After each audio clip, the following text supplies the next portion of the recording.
Punk rock. Go ahead. Indeed.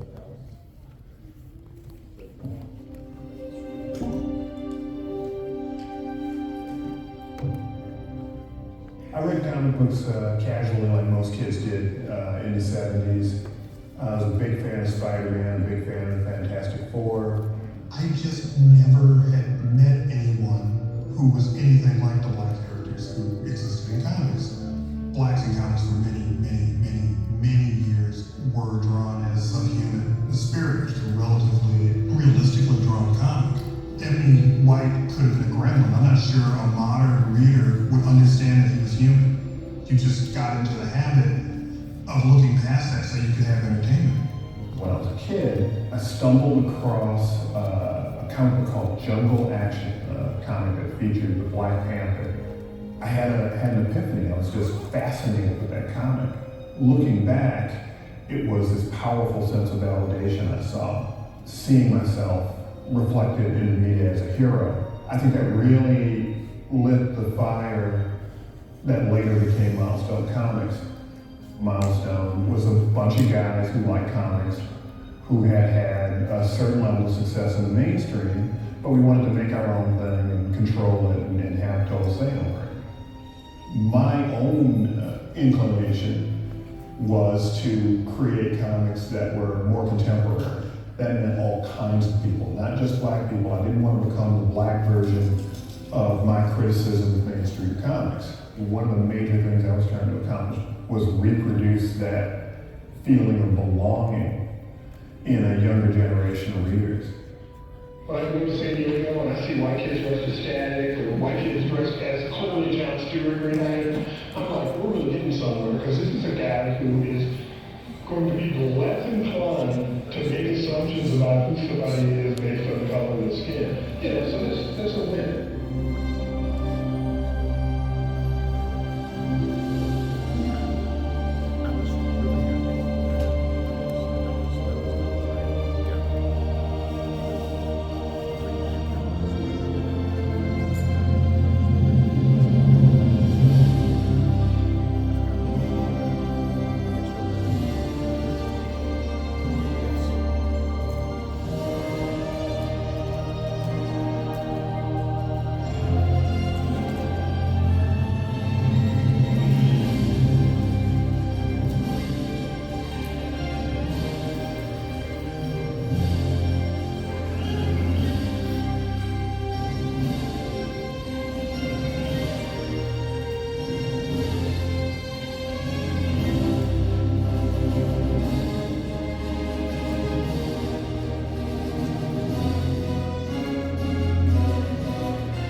I like to write all kinds of different stuff. I've been really fortunate to work with the best guys. I'm very proud to have been a part of it.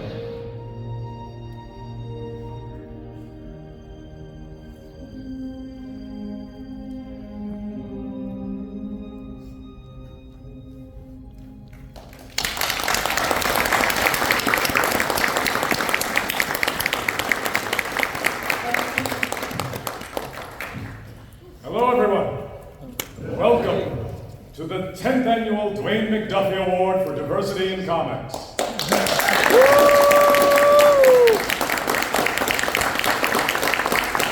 Thanks for being here, and congratulations on getting to hear the words of our great, sweet, genius we've lost, Dwayne McDuffie. Listening to Dwayne, we know all of our IQs just went up. Hi, I'm Phil LaMarr.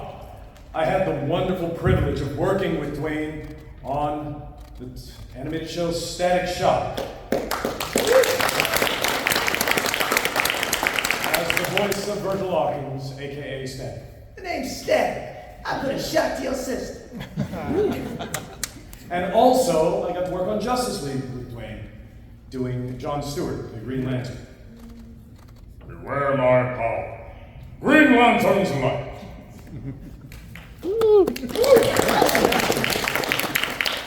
And with us here, making the DMADs continuing the legend of Dwayne McDuffie. We also have the creator of the awards, Dwayne's widow, Charlotte McDuffie.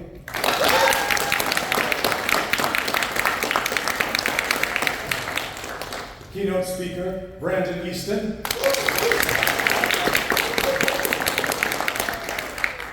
DMAD judge, Kevin Rubio.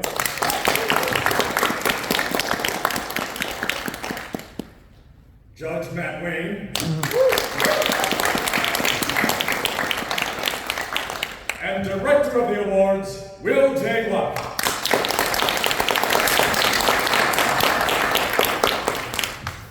Now, the DMADs, that's our nickname for their award, came about 10 years ago to further Dwayne's mission of excellence and inclusion in comics. Although he did it in comics and animation.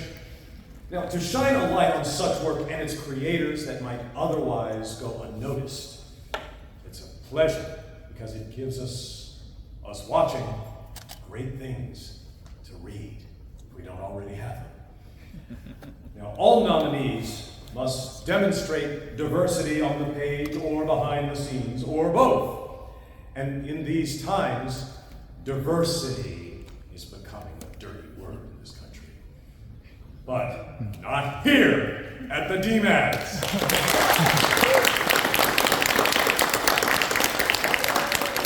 And I'm very proud and happy to tell you all that this year, we received a record number of submissions for the DMADs. And right now, I would like to introduce to you the man who wrote the Black Panther comic books back in 1973 that young Dwayne found so profoundly inspiring. Let's hear from Mr. Don McGregor. For asking me to be a part of the Brandon Easton Awards. It's my honor to do that. I treasure and cherish the memories I have doing together. Dwayne spoke often about diversity in comics, but you know, in the 1970s when we were doing Panther's Rage, Panther versus the Clan, and Killraven, there wasn't a lot of discussion in the comics medium about diversity, and there were very few people giving you a pat on the back and say, yeah, go get him, go get him. Sometimes I had a course for not just yourself as a writer, but your family, people around you. What we did all worthwhile was when people like Dwayne McDuffie would talk and write about those books and what they meant to them. That would make those stands worth the taking at the time I did them. I thank Dwayne dearly for that, and I'm so glad that the stories meant that much to him. It also was my privilege to give him friends who come in, and one of my greatest regrets was I did not get to work with him at Milestone. He and I went to the spaghetti factory in San Diego, and I discussed a storyline with him that most publishers and editors would have just, you said, well, are you crazy, Doc? Are you out of your mind? Dwayne never blinked, and he was ready to do it, and I wish I could have. I had just signed with Jim Salopek to do Zorro for maybe 3 weeks before Dwayne came to me. If not, I would have done it. It's one of those missed opportunities, but we did get to work together on Ben 10. And the great thing about Dwayne was you could talk to him about anything. But he was smart, he was compassionate, he was talented, he was a great storyteller, he was a good friend. And I just talked to him on the phone one day before somebody wrote me on Facebook, I believe it was, that Dwayne was gone. He wasn't in the world anymore. And it's still hard for me to believe. It's one thing about the social media where you come up and suddenly you're hit something that you can't even believe is really true. But thanks to Charlotte and you folks out there, Dwayne's legacy of wanting to get more people involved in comics, different kinds of people from all over the world, different kinds of storytelling is being achieved, and that's thanks to you, Charlotte, and thanks to Dwayne's great vision, compassion, and caring for others. Thank you very much for having me be a part of this ceremony. Take care, folks.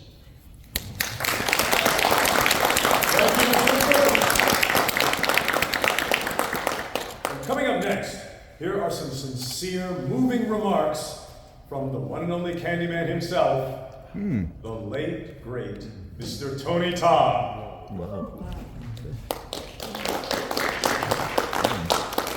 What's up, everybody? Tony Todd here. Rolling to the Dwayne McDuffie Award. And Dwayne was an amazing writer in comic book lore and history. And I was honored to have been able to adopt voice to Otacon on Young Justice.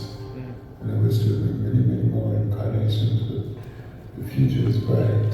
So Dwayne, thank you from the bottom of my heart for creating the characters of Zycon that can stand shoulder to shoulder with any member of the DC comic universe, and especially Justice League of America.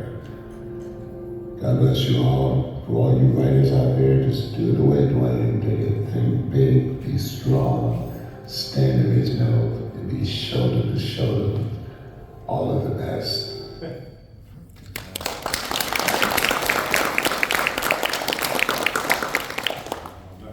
you, Tony. All right, right now, I would like to tell you about our illustrious keynote speaker, Brandon Easton.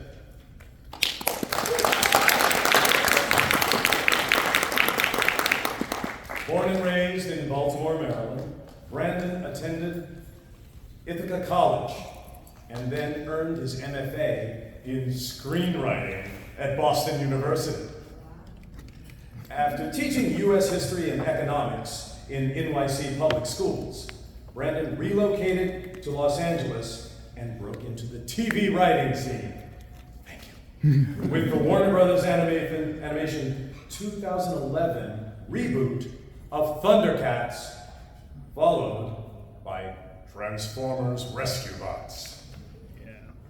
Now, his original graphic novel, Shadow Law, won the 2013 Glyph Award for Best Writer. He's won 5 2014 Glyph Awards and was nominated for an Eisner Award for the African-American inspired Watson and Holmes graphic novel.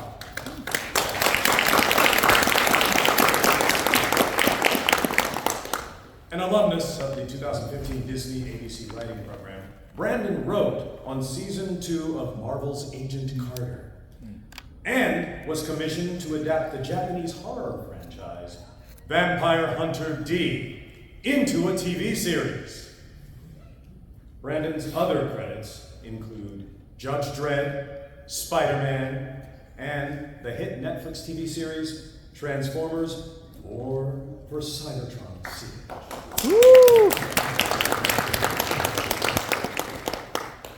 Brandon also worked at Blizzard Entertainment on the Overwatch franchise and then was hired to adapt the DMAG-nominated Iyanu, Child of Wonder, into a TV series.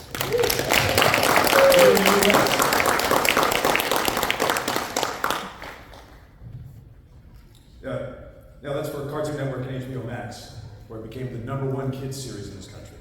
And then the #1 animated series on the entire continent of Africa.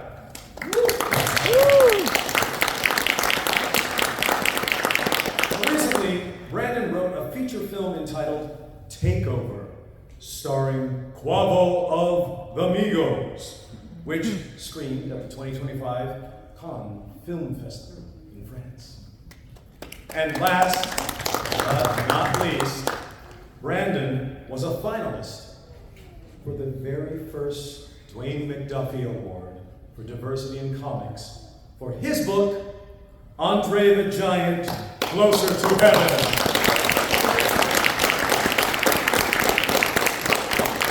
Ladies and gentlemen, Mr. Brandon Easton.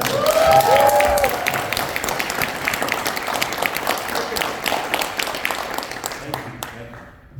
I remember hearing your voice for many years on Justice League, especially the Green Lantern. You see my book bag, it's a Green Lantern bag. So I really wish this was the 10th season of Justice League Unlimited under Dwayne's stewardship instead of this. And I want to also think about legacy. When I think about Dwayne McDuffie, the first word that comes to me is legacy, right? And I want to thank Charlotte and William for inviting me to do this. Also, in terms of legacy, in terms of viral media, Charlotte and Mr. Kevin Rubio here created the very first viral video in history called Truce. It was that Star Wars one where it was like an episode of Cops, but it was the stormtroopers. And they blew up the Lars farm. These folks created the first viral video of all time.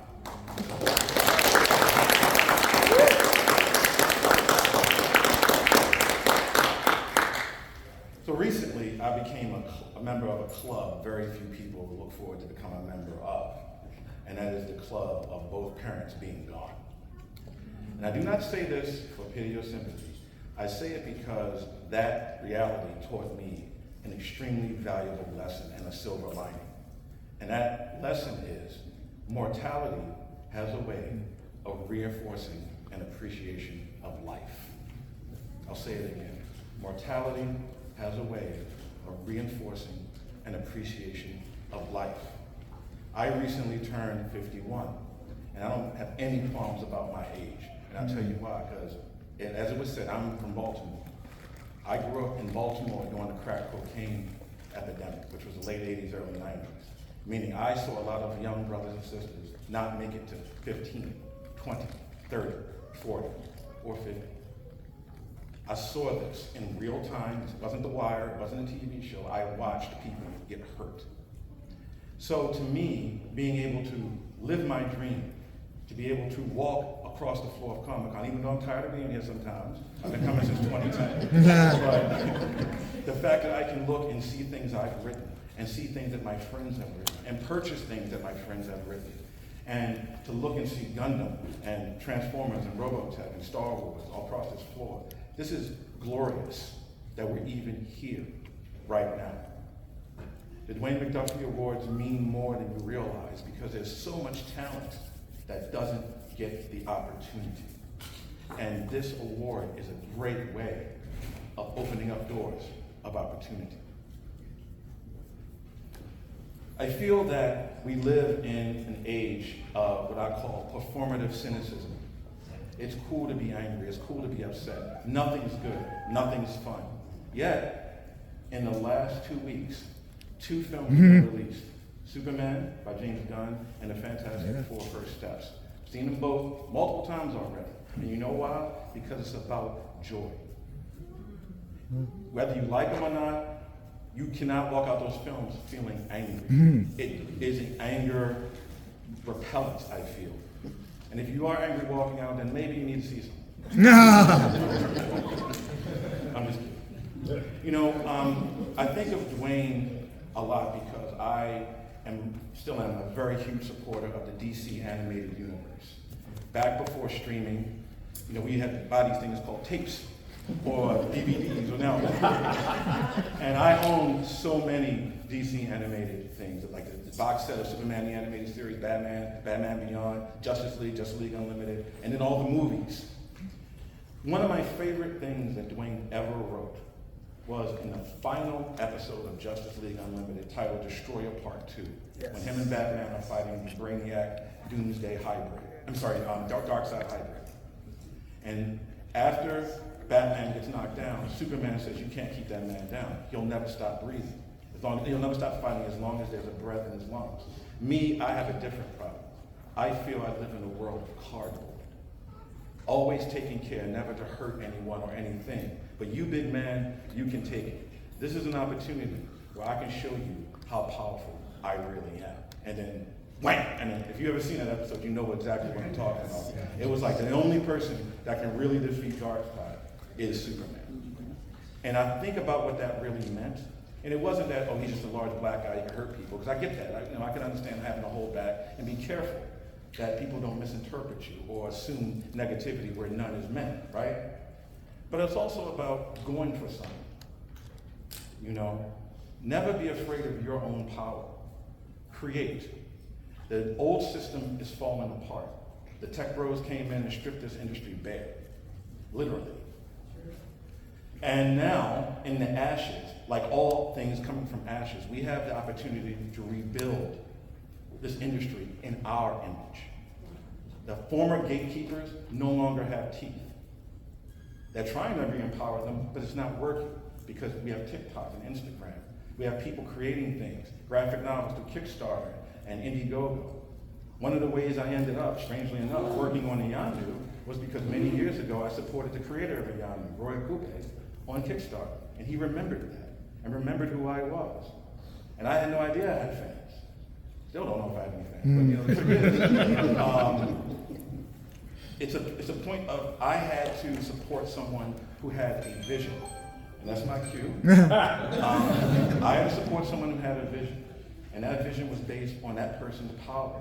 And every single one of you in here, if you are a storyteller, a future creator, whatever it is you want to do in life, remember, don't hold back, ever. Thank you.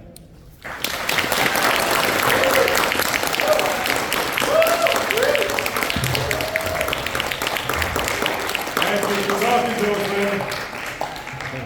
Although some of the people under 20 might have to Google what a VHS is. But I'm so glad that you mentioned Dwayne's amazing work on Justice League. Because that's the only reason there's a hot girl in that Superman movie now. Although, she didn't need to have sex with their Green Lantern. All right. And now, the moment we've all been waiting for. The nominees for the 10th Dwayne McDuffie Award for Diversity in Comics.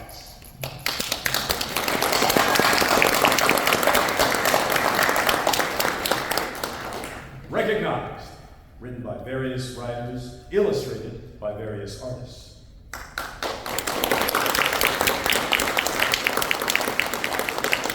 Like I said, these are all things we're all going to want to go downstairs and try to find. Yeah. Next up, Call Me Iggy. Written by Jorge Correa and illustrated by Rafael Rosado.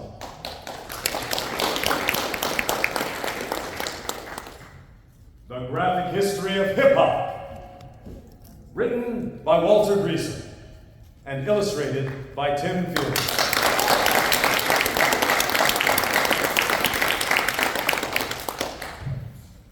Akoga, Brutalizer of Gods, written by Morewa Aode, illustrated by Doton Akande.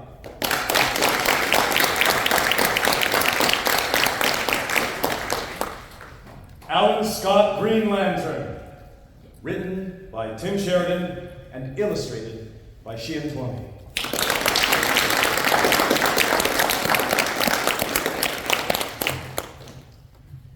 And right now, to present the award, let us welcome up Dwayne McDuffie's widow, Charlotte Fullerton McDuffie.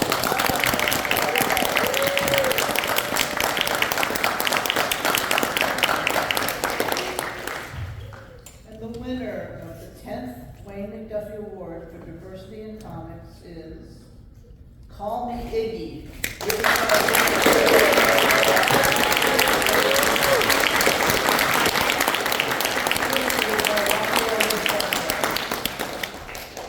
Roy and Raphael couldn't be here today, but they sent a video acceptance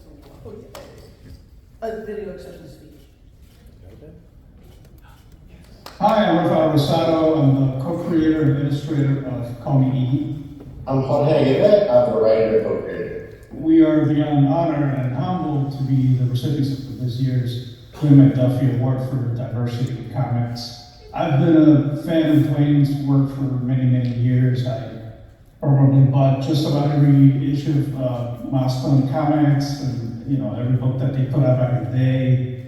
I was actually a storyboard artist on season 1 of Static Shock, although I never had the pleasure of meeting Dwayne in person. But obviously, this award is very meaningful to me and to Jorge as well.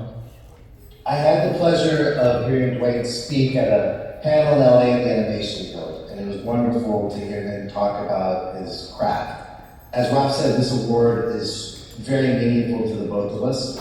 One of the things we tried to do with Call Me Iggy is to talk specifically about what it's like to be a Latino in the Midwest in the fall of 2016, right before the first Trump election.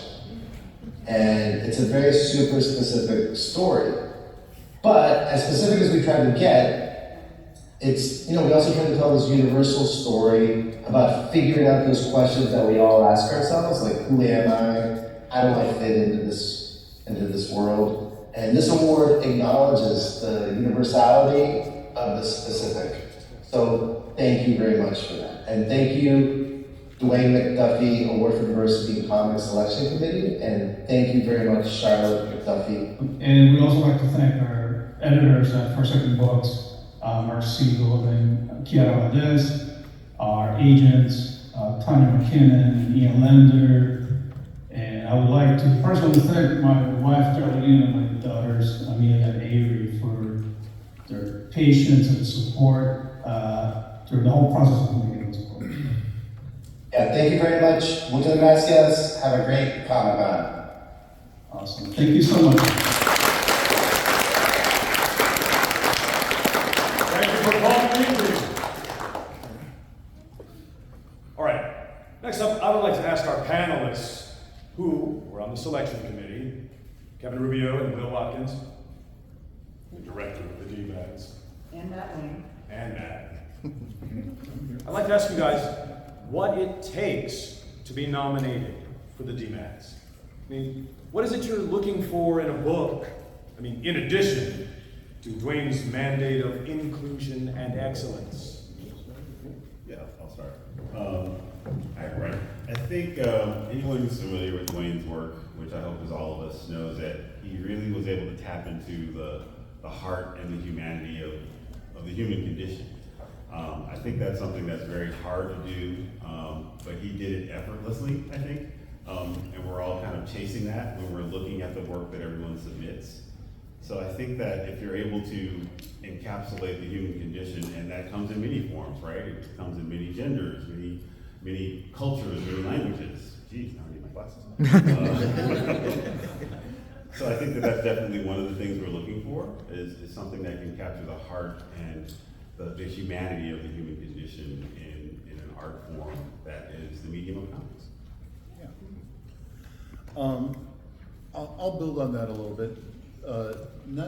It's the human condition, but it needs to be something that we, you know, it would be great if it's a corner of the human heart that hasn't been explored before, which I believe is kind of where Call Me Iggy came into this. It needs to be something that's that connects with the reader. It also needs to be just, you know, well crafted. I mean, and this year I couldn't believe how many fantastic comics I read for the D-Mags.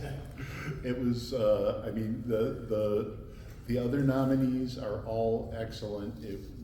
Everything got some votes, and it certainly was a tough decision. But I think Dwayne was always starting with the character, and to him, inclusivity was, okay, everybody, if you, and he really meant it. I was the white guy at Milestone. They always have to have one. Well, you know, I didn't feel like a token though. You know, he made me feel very welcome. This has gone off the rails. Okay, so anyway, it's got to be really good. It has to be well crafted. It has to, you know, touch you in a place you didn't know about. And I just heard how that sounds, but let's keep going. Good, my kid's laughing too. I'm going to be a little bit more academic and specific for those of you out there who may be thinking of submitting. And before that, to jump off of what Matt was saying, this year was so hard. So many good books submitted, and just by a hair's length of just thinking what one over the other. But like anything, I look for a good story that catches my interest and keeps me going. Good art, and that doesn't necessarily mean it has to be something that looks like it's out of the pages of the big three, but something that has a style, something that is unique and consistent. And then thirdly, does it have a voice? Does it say something different? Or if you're using a well-known character, does it have a fresh take? Brandon spoke of Dwayne's writing for the Justice League and Superman in that battle. And I remember watching that and thinking, oh my God, he just revealed something about Superman that I had never thought of, you know. And so, you know, if there's a character out there in particular that you like and that you have license to use, but you bring a fresh new look to the character. Excellent. Thank you. Thank you guys for telling us about the DMADs. If you guys have any questions about the DMADs or anything, just raise your hands. We have a little time. Questions? Is there a place to see all of the past nominees from previous years so that if you want to go back and read those? Oh, is there a place to see all the past DMAD nominees? I've recently revamped DwayneMcDuffie.com, and there's a section on it called the DMADs, and there will be, there isn't right now, but there will be links to each of the past nominees and winners. Okay, another question here, yes. Yes, would there be a place for comic books attacking ableism, you know, for the future DMADs? If so, I have a goal. I have a new goal. Sorry, Phil, could you repeat that because my hearing sucks? Oh, he said, would there be a place for comic books that attack ableism? Comic books that attack ableism? Yeah, you know. As long as there's a place for everything, as long as there's a good story. Yeah. Okay. But I have a new goal. Okay. Good.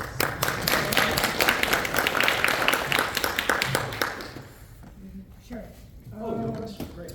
So I did remember seeing you at the award ceremony, and I thought that was really cool. And this whole thing has been inspiration on just keep going and being a writer, because I really did want to be a writer and bring back the stuff that we all loved in the 80s and in the 90s. So this really is just pushing me to keep going. And personally, I still want to know what's one thing that you would tell me, so it will get through the, well, my, I guess, living on, because right now I'm 20 years old, so anything you guys want to say, I'm always. Write and read.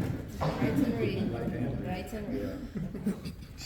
Revisit classics, because one of the things that kept me going during my darkest times were the emotional comfort media.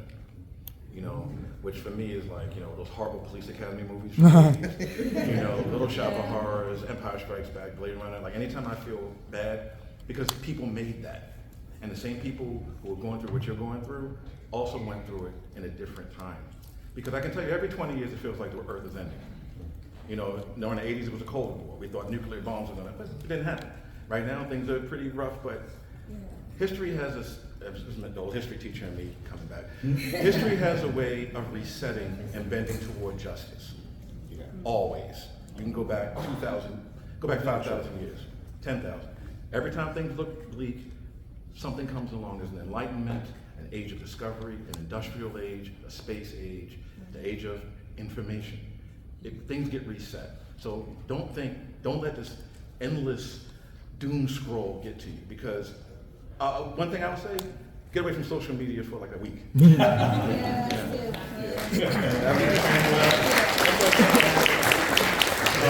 And you'll put Brandon on TikTok. I try to avoid TikTok. I would just like to add that Dwayne read voraciously.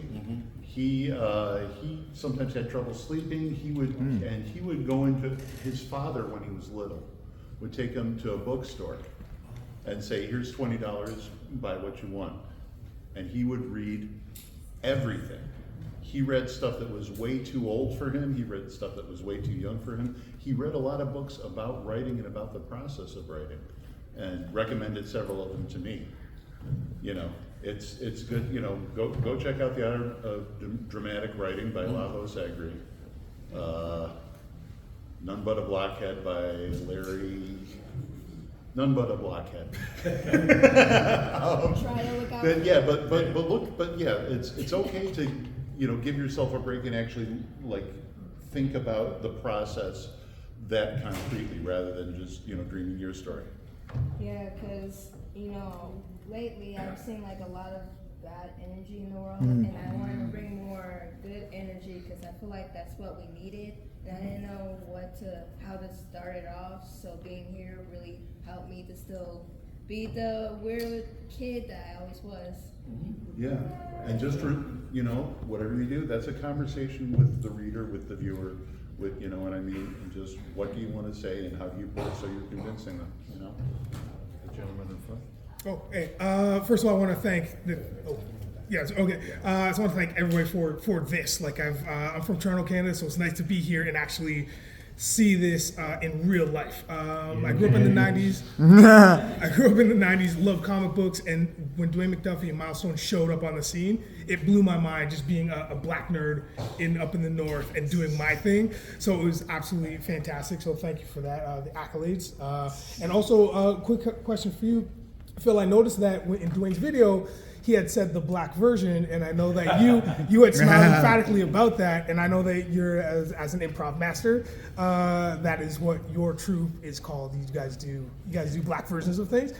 Is there a connection there between, like, did you get your name from that, or are you guys doing your thing from? Well, no, actually, just a fantastic guy that was one of my students at the Groundlings, Jordan Black, who is African American.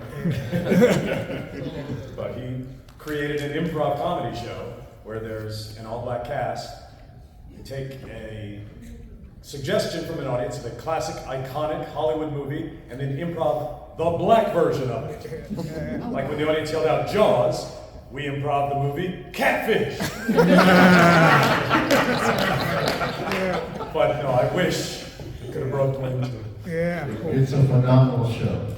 Yeah. Okay, got a chance to see it. Oh, great. Have something with 10 more questions. Yeah. What is a story or maybe a creator that in hindsight you wish would have been recognized by the Oh, wow. Yeah, judges, was there something you liked that didn't get submitted? Or maybe before the awards had started, like what would you, if it was around 30 years ago, what would it be? There was a writer who basically did like African Conan stories. His name was Charles Saunders. And he passed away a long time ago, and people don't remember him. But there was like basically the Hyborian Age, you know, the Conan-esque, but like in West Africa. And it was not like jungle nonsense. So his name was Charles Saunders, and I would definitely look him up.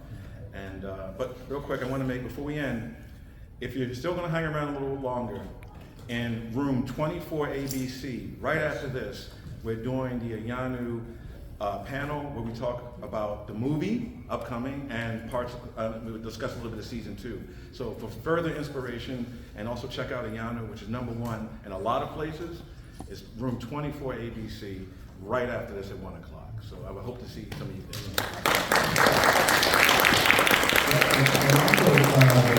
The finalist, Octogon, Yes. is a very, very good kind of new world fantasy piece.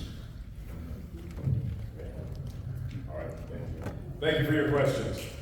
All right, let us give congratulations to all our nominees.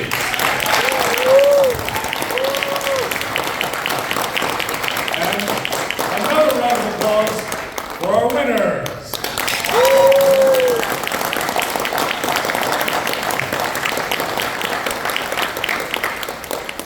Thank you, ladies and gentlemen, and great comic writer David Alamo, for joining us for the 10th Dwayne McDuffie Award for Diversity in Comics this year. Thank you for being here. We'll see you next year.